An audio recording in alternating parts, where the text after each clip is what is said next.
पूर्व प्रधानमंत्री स्वर्गीय अटल बिहारी वाजपेयी जी की जयंती को लेकर बीजेपी कार्यकर्ताओं द्वारा पूरे प्रदेश में सुशासन दिवस के रूप में मनाया गया। इसी कड़ी में कोरबा जिले में भी भाजपा नगर मंडल अध्यक्ष की अगुवाई में मोती सागर पारा वार्ड नंबर 7 में एक कार्यक्रम आयोजन किया गया, जिसमें प्रधानमंत्री स्वर्गीय अटल बिहारी वाजपेयी जी की छायाचित्र पर माल्यार्पण कर श्रद्धा सुमन अर्पित की गई और उनके योगदान को याद किया गया। इस दौरान भाजपा कार्यकर्ताओं द्वारा गरीब तबके बुजुर्गों को कंबल वितरण किया गया, जहां बुजुर्गों ने बीजेपी पदाधिकारियों को साधुवाद दिया।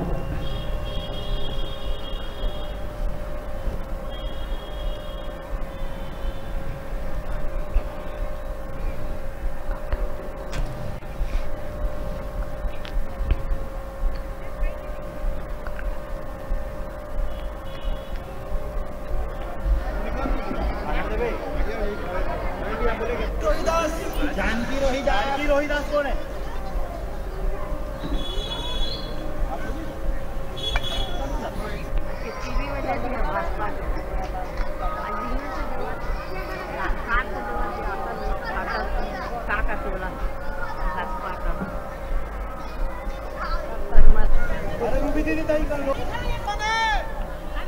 अमेरिका भाई नहीं आए।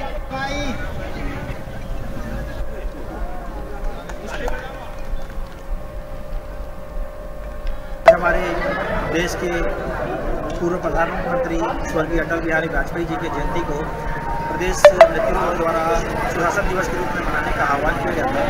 इसी कार्यक्रम में कोरबा नगर मंडल के द्वारा बुजुर्ग लोगों को जो 40, 50, 60, 60 साल के लोग हैं उनको कंबल वितरण का कार्यक्रम रखा गया, जिसमें हमारे कोरबा मंडल के सभी वरिष्ठ पार्षद और हमारे कार्यकर्तागण उपस्थित होकर वरिष्ठों को कंबल वितरण कार्य किए। इस सुशासन दिवस के रूप में हमने अटल बिहारी वाजपेयी जी को सच्ची श्रद्धांजलि अर्पित की। अटल बिहारी वाजपेयी जी का श्रद्धेय हमारे भारत देश से पुरस्कृत सुशासन दिवस मनाया जा रहा है। हमारे कार्यकर्ताओं को भाजपा कार्यकर्ताओं द्वारा सुशासन दिवस मनाया जा रहा है। इसमें हम लोग इसमें बहाते कंबल हो गया, गरीबों को कंबल हो गया, जो बुजुर्ग है, जो ठंडी दिन है, तो सरकार की तरह हम लोग उसको कंबल का वितरण किया जा रहा है। अटल बिहारी जी की क्या देन है जो अभी तक सभी लोग उसका स्वागत करते हैं? मार्गदर्शन था मनाया जा रहा है इसको, और इसमें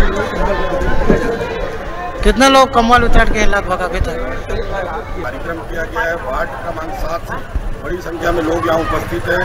मंडल के अध्यक्ष भैया परमिंदर सिंह जी और पूरी मंडल कार्य समिति की टीम यहाँ पे उपस्थित है। निश्चित रूप से देश के पूर्व प्रधानमंत्री श्रद्धेय श्री अटल बिहारी वाजपेयी जी का और छत्तीसगढ़ के निर्माण में और बहुत बड़ा उनका योगदान रहा है, और कहीं ना कहीं हर आदमी के मन में और दिल में स्वर्गीय अटल बिहारी वाजपेयी जी बसे हैं, और आज उसी के ऊपर में हम लोग सुशासन दिवस में कार्यक्रम आए।